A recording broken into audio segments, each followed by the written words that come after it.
Content warning. The Matherson Marriage contains unhealthy relationship dynamics and fictional domestic abuse. If you are in a real-life Matherson marriage, please reach out to the appropriate authorities for help. Resources you may find helpful include the Pixel Project's Domestic Violence Resource page and UN Women's International Helplines list. Resources will be linked in the video description for accessibility. Hi, I'm Morgan, and today, because I have the book and feel like I should actually finish reading it, I'm going to read Chapter 4 of The Matherson Marriage by Ruby Ayres, and I will try to read it without commenting about how much I hate Basil Matherson every 2 sentences. Breakfast was a most uncomfortable meal. Basil was inclined to be sulky and spoke only to Lynn Ramsden. He ignored his wife and turned angrily on Buster every time the boy ventured to speak. "He ought to have his meals in the nursery," he said irritably. "You're only making a rod for your own back, Pansy. You'll be sorry for it one of these days, mark my words." "It's not the first time I've been threatened like that," Pansy answered, and she looked at Lynn with defiant eyes. "I always seem to be doing the wrong thing, in other people's opinion at any rate." "Well, you're doing it right now. Well, you're doing it now right enough, and the way you're bringing up that boy," Basil retorted. "Miss Lindsay, if you've finished, kindly take Buster upstairs." Joyce rose without replying, and Buster burst into a roar of protest as he was led away. Pansy's eyes were stormy, and her lips trembled. "I don't know why you're so hard on the poor little mite," she broke out when the door had closed on her son. "It's most unfair." Matherson pushed back his chair and rose. He looked almost pleasant again. Now he had succeeded in getting his own way. "We don't want to quarrel in front of our guest, my dear," he said calmly. He looked at Ramsden. "I suppose all married life is composed of storms," he submitted lightly. "You'll probably discover that for yourself someday." Pansy laughed cynically. "He won't if he's got any sense," she said. Matherson laughed as if she had said something amusing. He turned to the door. "I'll just see about the car," he said. "We're going over to Chiswell's, Pansy. You will come with us." "I'd rather not," Pansy began quickly, then stopped. "Oh, very well," she added. She heard her husband whistling as he crossed the hall, and there was great bitterness in her heart. Was the change in him or in herself, she wondered, with a sense of helplessness? Was he more difficult than he had always been, or was she less tolerant? She walked over to the window, and Lynn Ramsden looked after her with a queer expression in his eyes. After a moment she turned. "Well, what do you think of us?" she asked. "What do you mean?" he asked evasively. "All this bickering. It must sound awful to you. I thought I was used to it and didn't care until you came, and now it all seems so much worse," she added desolately. "One cannot expect life to be always smooth sailing," Lynn said. "There must be storms sometimes at the calmest sea." Pansy laughed. "It's kind of you to put it that way, but it's not the storms I mind. Storms clear the air and do good, but the little incessant fault-finding and nagging," she broke off with a quick breath. "I suppose you think it serves me right," she appealed. Ramsden stood staring past her into the garden, his face a little stern. Then, quite suddenly, he swung round and walked out of the room without answering. Pansy looked after him in bewilderment. Then she turned and began aimlessly clearing up the table at Buster's corner. "He disapproves of me, of course," she thought, "and I can't have much pride to talk to him like that, and yet I've known him so long." She stood, with Buster's bib in her hand, looking helplessly around the room. "I suppose men are all the same," her thoughts ran on. "I suppose if I'd married Lynn, he'd have got tired of me by this time, and have talked in the same way Basil does." "What in the world are you doing, Pansy?" Basil had come into the room without her hearing him, and was regarding her with unfriendly eyes. "I told you I wanted you to come to Chiswell's. Why aren't you ready? And what are you doing? Surely there are enough servants in the place to clear up without you doing it. What do I pay them for?" Pansy dropped Buster's bib and took a step towards her husband. "Basil," she laid her hands timidly on his arm. Her eyes raised pleadingly to his face. "What have I done that you're always so cross with me? You never used to be." He laughed disagreeably. "You used to have more regard for my wishes at one time. Look at you now. I told you I wanted you to come to Chiswell's with us, and you've made no attempt to get ready. Last night I asked you to be agreeable to Ramsden, and what did you do?" Pansy's hand fell from his arm. She moved back a step. "I don't want to go to Chiswell's," she said. "Why not?" does that matter?" "It matters a great deal." His voice was roughly insistent. "Ramsden's influential. I told you last night that he could be very useful to me." She raised her eyes. "What do you mean? In what way can you want him to be useful to you, Basil?" Matherson turned on his heel. "That's my business," he answered curtly. "The car's at the door. Kindly get ready." Pansy went upstairs for her hat and coat. She felt desperately unhappy. She could hear Buster wailing from his nursery and went in to him. "Darling, what's the matter?" "It's the puppies!" "It's the puppies," Joyce explained. She had got Buster on her knee, vainly trying to comfort him. Pansy picked him up in her arms. "Dodie will buy you another, darling. Don't cry, precious. There are lots more puppies in the world." "But not those ones," Buster sobbed. "Smale says there are some over at Chiswell's," Joyce said. "Perhaps Mr. Ramsden would let us have one." "I'll ask him." Pansy put Buster on his feet, kissed him, and wiped his eyes. "Perhaps Mr. Ramsden will give us a puppy," she told him hopefully. Buster looked up. "Like him." "He's nice," he said. Pansy turned away.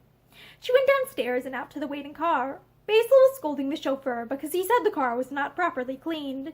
He got into the car and took the wheel. "I shan't want you," he said to the chauffeur. "Come along, Ramsden." Lynn looked at Pansy. "Won't you have the front seat, Mrs. Matherson?" "No, she won't. She's too nervous to sit next to me," Basil sneered. "She thinks I'm a reckless driver. It's all nonsense. She's full of fancies." It was a lovely morning, fresh and warm, but Pansy had no eyes for the sunshine as she sat there lost in thought. She felt as if in the last 24 hours a veil which had hung before her eyes ever since her marriage had been rudely torn away, revealing her life in its true perspective. She could find no reason for it save the one she feared to consider: Lynn Ramsden's sudden return. She looked at Basil, noted with a little shock the great contrast the two men made. Basil had grown stout during the last year or two. His neck beneath his closely cropped hair was thick and sunburnt. His whole figure looked somehow clumsy, she thought, and wondered why she had not noticed it before.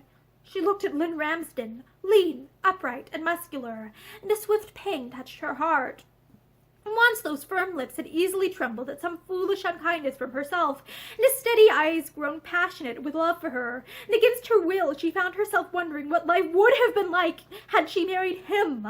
Probably very much as it was now, she thought cynically. Men were so much alike. But he would have been kind, she was sure. He would not have looked at her with constant disapproval as Basil did. He would have been more patient with Buster, would have understood him better. Then she remembered that Basil was years older than Lynn, and her heart smote for her disloyalty. They turned in at the wide gates of Chiswell's, and Pansy roused herself with an effort as Ramsden looked over his shoulder and spoke. "It seems quite strange that this place really belongs to me," he said. "I quite expect to wake up one day and find myself penniless again, as I was in the old days in Linstow." "You were evidently both in the same boat, then," Matherson said. He did not mean it unkindly, but Pansy flushed.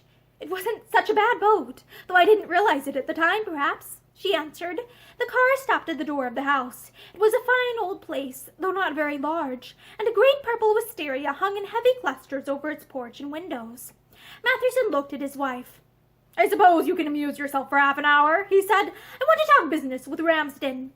"We could wait till another time," Lynn interposed quickly, but Pansy shook her head. "No, please, I shall be quite happy if I may go round the gardens, may I?"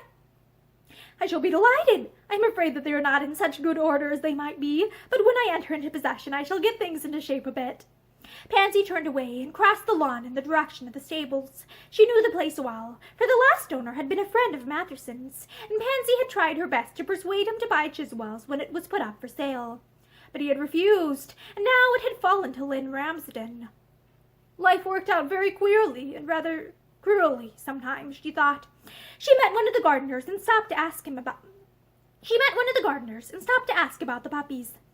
I heard there were some," she said, "and my little boy is anxious to have one. I'm sure Mr. Ramsden would not mind." She followed the man to the stables, where 3 brown and white spaniel puppies rolled and tumbled in a bed of straw. Pansy's eyes gleamed. "Oh, Buster would just adore them," she said. "I wonder if one could be spared?" The man thought there was no doubt about it. If If you was to pick one out and ask Mr. Ramsden yourself, madame, he said tentatively. Pansy chose one with a brown spot between its eyes. He's a darling, she said, and carried the puppy back to the house in her arms. She was playing with it at the open door when her husband and Lynn joined her. She had taken off her hat and her hair was ruffled about her face. She stood up, the puppy in her arms, and looked eagerly at Ramsden. I was going to ask if I might have him for Buster, she said. Of course you may, Ramsden said quickly. I shall be only too delighted. But I shall not, Matherson struck in grimly. I'm surprised at you, Pansy, after what I said this morning. I told Buster he was not to have a puppy, and I meant it. He turned to Lynn Ramsden. It's kind of you, but I must decline, he said obstinately. Pansy, unfortunately, does not seem to realize that when I say a thing, I mean it. I shall be delighted if you will allow Mrs. Matherson to accept the puppy, Ramsden said awkwardly. Matherson thrust out his chin. When I say a thing, I mean it, he repeated. I am much obliged to you, but there is nothing more to be said. He had turned to go down the steps to the car when Pansy spoke. There is one more thing to be said, Basil. She spoke quietly, but her eyes blazed. It's this. I'm not a child, and I will not be treated as one. And humiliated in front of Mr. Ramsden. Ramsden turned on his heel and walked back into the house. You say you're not a child, Matherson said. His eyes were furious as he looked at Pansy. But you behave like one. You humiliate yourself. The Lord only knows what Ramsden must think of you. Pansy grew suddenly quiet. She picked up the puppy without another word and carried him back to the stables. The gardener had gone, and she sat down on an overturned box and leaned her face in her hands. Why can't I keep my temper? Why can't I hold my tongue? She asked herself passionately. It seemed terrible to her that this bickering with Basil should occur so often in front of Lynn. Mrs. Matherson? She looked up startled to find Lynn Ramsden standing in the doorway. Matherson asked me to tell you he is ready to start back. Pansy rose to her feet. I am quite ready. She caught his arm as he turned to go. I'm sorry, Lynn, she said unsteadily. It was abominable of me to quarrel with Basil in front of you. Ramsden stood still. His arm beneath her hand felt stiff. It takes two to quarrel, he answered. Pansy tried to laugh. That means you blamed me. That means you think I should not have answered back. And I know I should not, she said generously. There was an eloquent silence. Then Lynn Ramsden turned slowly. There were tears in Pansy's eyes, but through their mist she looked straight into his, and for a moment she thought she saw in them again the old worshipful tenderness of long ago. But it was only for a moment, and the next they were walking away from the stables, through the morning sunshine, and Pansy's heart was beating like a captive thing in her breast, for that moment had given her the answer to her depression and unrest. Someday you will be sorry, Lynn had said that more than 6 years ago, and she knew that the day had come at last.